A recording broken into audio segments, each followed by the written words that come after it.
अच्छा हम तो पूछ ही चुके हैं कि शादी किसकी किसकी हुई है, किसकी नहीं हुई है, लेकिन एक बड़ा बढ़िया गीत देखे सब भाई लोग के लिए गा दी।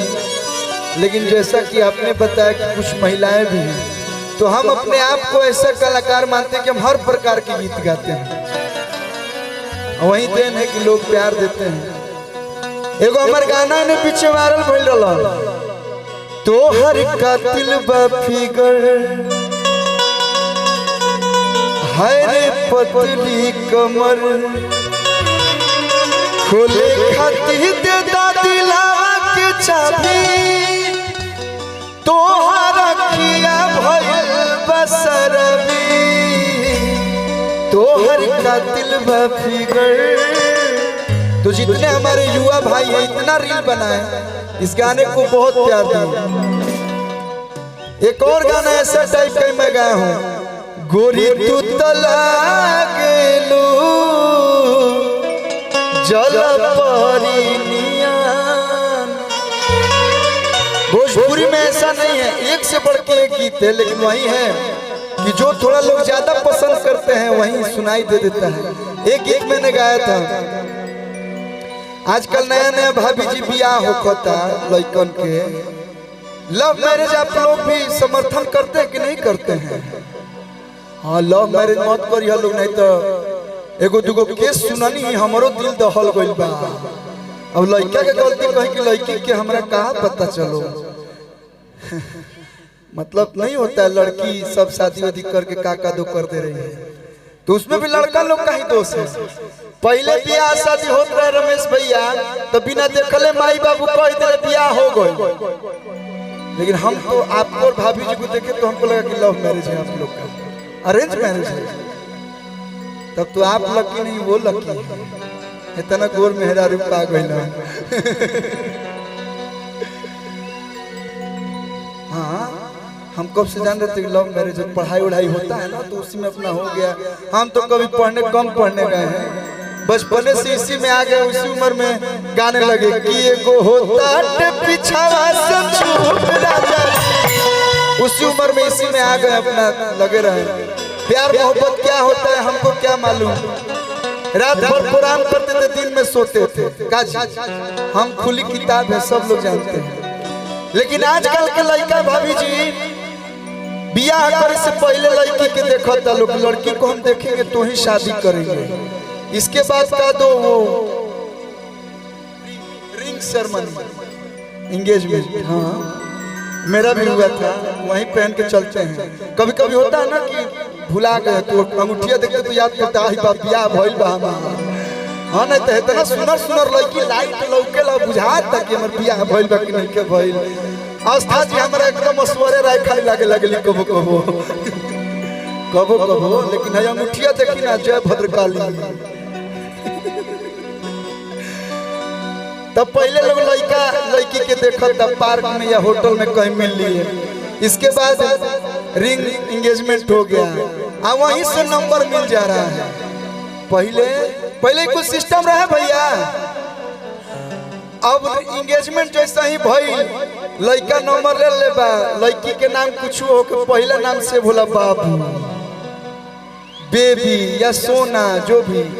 कुछ दिन में ऐसा दिन आई भौजी कि सोना, चम्मच, कटोरा, पतेली, कराही मैं धरी हसन। अब वही घड़ी नंबर लेके फोन पर कहतिया हेलो बाबू कैसे हो। अब मैं अपन राज बता दिया, तो बियाह बाद लड़की कहला में रही कि तू मर्द नहीं माथा के दर्द हो राजा जी, उठ जाए लहर ऐसन हरद हो राजा जी, उठ जाए लहर ऐसन हरद हो राजा जी, तू मर्द नहीं माथा के दर्द हो राजा जी। हम आई ना कभी तो 10 बार डीजे पर बाजे लई गाना, तब मर्द बियाह करे चलो सकी हो जाए के बियाह में। अब लड़किया कहला में नहीं खे, जब कपार चढ़ा दिल तो सास ससुर के बात मानी, तो लड़किया कह दिया कि रोजे रोजे के घरवा के सासन पिया, अब सहाई ननदो के भाषण पिया, पहले के चाची माई घर से बाहर निकलस लोग तो तनी मनी शर्म रहे कि दोस्त जमाना का कही। अब 100 नियो मिलल बा इनोवा फॉर्ट से न गाड़ी घूमल बोलिए यूपी पुलिस आपकी सेवा में हाजिर है। अब लड़की रोलस लड़का के वजह खत्म कहानी। जदि रही जे इहे रहनिया तो घरे पाका बोलाई प्रशासन तो लड़का कहता कि तू ही बारू घर के अरे मलकिनिया हमर सार के अरे बहिनिया हो तो तोहरे नामे कदम शाहगंज के जमीनिया। शाहगंज का भी जमीन बड़ी महंगा है, सुने हैं 40-45 लाख रुपए कट्ठा मिल रहा है इधर। तो तोहरे नामे कदम शाहगंज के जमीन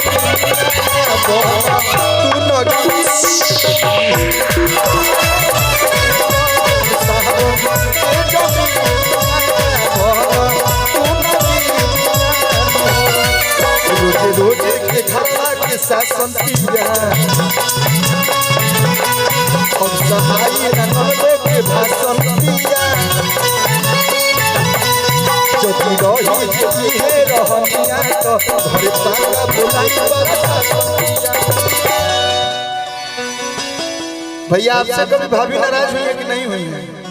आपसे नाराज होती है कि नहीं होती? बहुत बार होती है। तब आप लोग का प्रेम सच्चा है। जहाँ तनी मनी झगड़ा ना हो कि समझिए आर्टिफिशियल प्रेम बा, तनी मनी झगड़ा होता है यानी कि सत्य प्रेम है। अब वो दोनों मत हो के कि बात बिगड़ जाओ। देखिएगा मनाओ ना के रखिएगा। तू ही बारू घर के मलकिनिया हमर सार के बहिनिया हमर सार के बहिनिया हो तो तोहरे नामे शाहगंज के जमीनिया तू न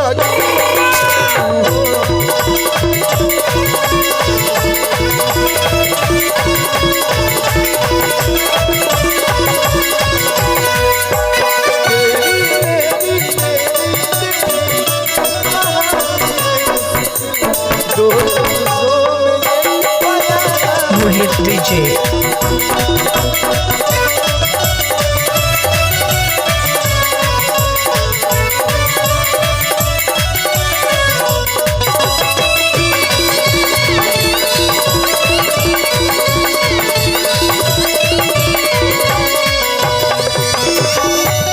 शमसू दादा की भी वाइफ बहुत सुंदर है। ये तो साफ एकदम जो झगड़ा होला त्यो घर ही पहुंचल हमन शूटिंग वूटिंग छोड़ के कि खिसिया के धनी ऋषिया के धनी तबत बाटे दे बेलूटा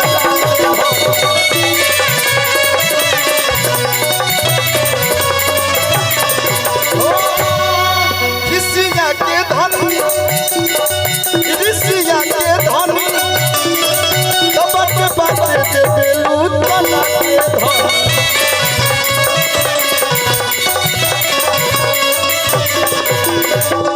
पहले के चाची लोग घूमट कहाँ तक करत रहे आपको मालूम होगा।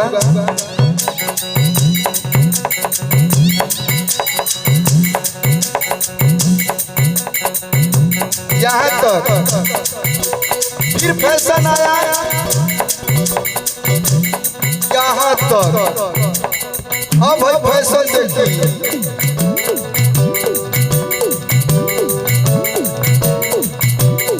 यहाँ तक। मेरा देश बदल रहा है, देखते रहो कुछ दिन में इहो ना रही। आजकल नया नया देखो तनी जींस के ऊपर ब्लाउज पहन के ब्राइडल सूट होता। हाँ पहले के लोग चलत रहे कैसे माने घूमट ले लस धीरे धीरे धीरे। अब तनी तू चलो बू देखी भौजी तनी देख लिंक कर चाल देख ले तनी रिदम पर। हाँ ई तनी मनी भैया को दिन रमेश भैया के तो भसुर जान के तनी धीरे लचकावत रही नहीं तो रोड पे ऐसे ऐसे चले कैसे तो जज बानी राजा यो तो हम नहीं हो तू संभाल सुनी भर के कथा हमर माथा जाला जोर लागला जो कोटी कैसे राजा के तोहारा नीना हरे रानी कैसे नीना हरे रानी कैसे नीना तो तोहरे नामे कोदम समसु के दो कीनिया ना बना तूनो